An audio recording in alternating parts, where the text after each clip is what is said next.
In this screencast, we're going to use the high-low method to look at data and then estimate the fixed and variable costs component. To start off, we need some data, and here's a table of data, and the data consists of monthly data for which we have quantity of production and the cost of production. And what we want to do is to use the data and the high-low method to estimate the slope of the line and the intercept of the line, which is the fixed cost.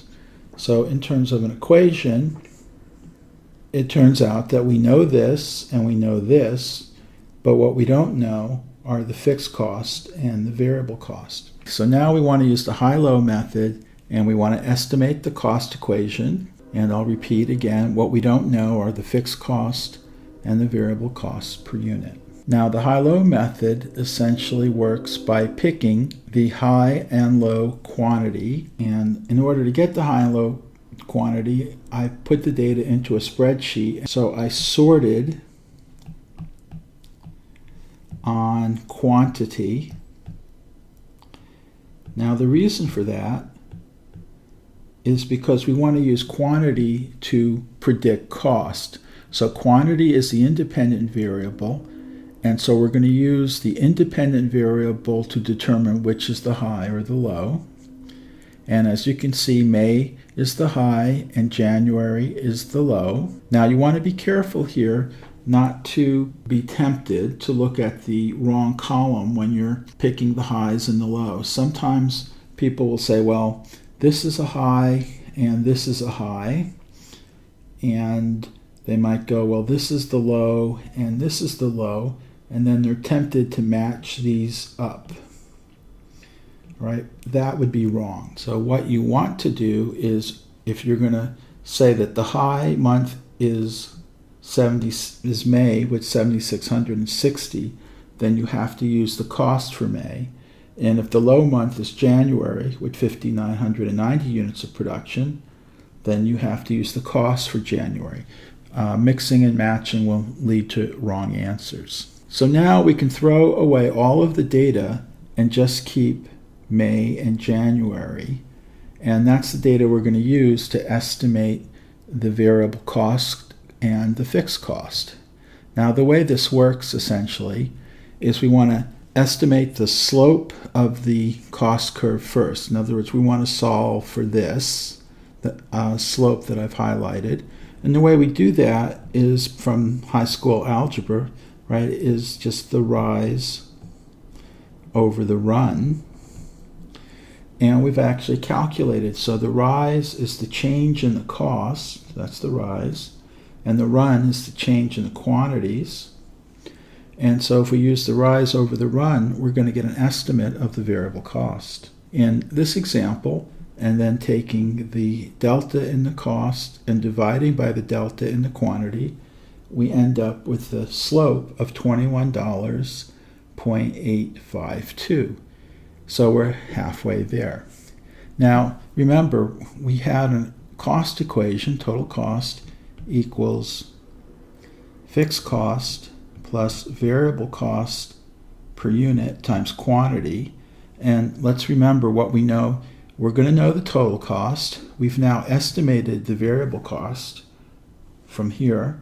We can know what the quantity is. So now we have one equation and only one unknown left.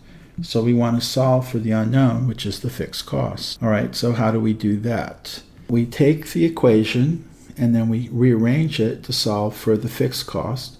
So we pick the total cost, and it can be either from May or June. I'll do both. So let's say we pick May. The total cost is $203,803 right here. And now we want to use the formula, variable cost times quantity. Well, the variable cost per unit, right, 21.852, and the number of units for May, 7,660. It turns out that the fixed cost is 36,416. If we wanted to use January, then we would have the total cost from January, 167,310. The variable cost per unit, once again, we estimated that. And then we would pick off the quantities for January, 59.90. And usually within a few dollars of rounding error, you'll get exactly the same answer, regardless of whether you use May or January to figure out the fixed cost. In terms of the graph, the way of thinking about this is what we've done is we've taken 2 points that are on the same line. So we have the May data, and we have the January data, and the January data point is here, the May data point is there, and we've just fit the line between them, and that will have the slope of 21.852, and it'll have the fixed cost or intercept of 36,416. This is the cost equation. Total cost equals the fixed cost, 36,416, plus the variable cost per unit, 21.852, times the quantity. And what this allows us to do is, if we change the quantity, we're going to get a change in the total cost. We plug in a new Q, and out comes a new total cost.